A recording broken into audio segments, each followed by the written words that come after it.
How's it going, Zach? Hey Michael, how are you? Doing all right. How about yourself? Can I ask you a quick question about my ROV? Definitely. So, whenever I try to turn it one way or the other, it never goes where I want it to go. Can you help me with this? Yeah, no, happy to. So I'd check a couple of things. First off, have you made sure that all of your switches and thrusters are working like you want them to? Yeah, I think I have. Okay, cool. And then have you also made sure that your center of gravity is kind of roughly in a central position in your ROV? Yeah, it's exactly in the middle actually. Okay, well that's really good.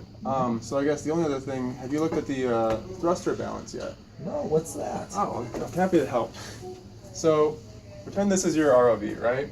For the simplicity's sake, we'll say there's two thrusters.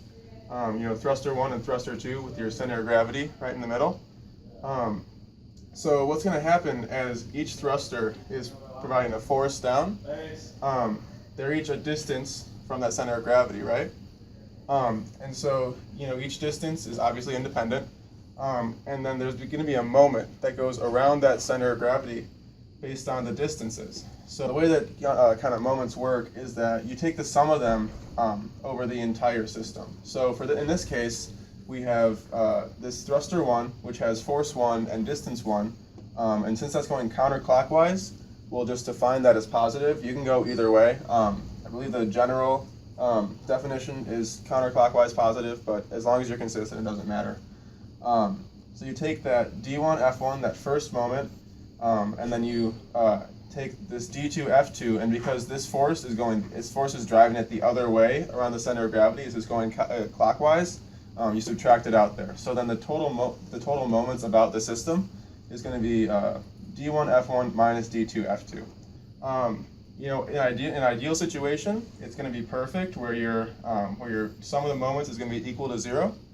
So your distance times force, that's how you calculate this moment, is going to be equal to your distance times force on this side. What I would suggest doing is going through, making sure that you have your thruster testing done as precisely as possible to get these two F values, F1 and F2, and then take a ruler or a tape measure and just measure out these two distances. And see, in theory, there's going to be a little bit of wiggle room because we're working with PVC and hand measurements here. But in theory, they should be roughly close. And if not, that can be where your discrepancy is coming from.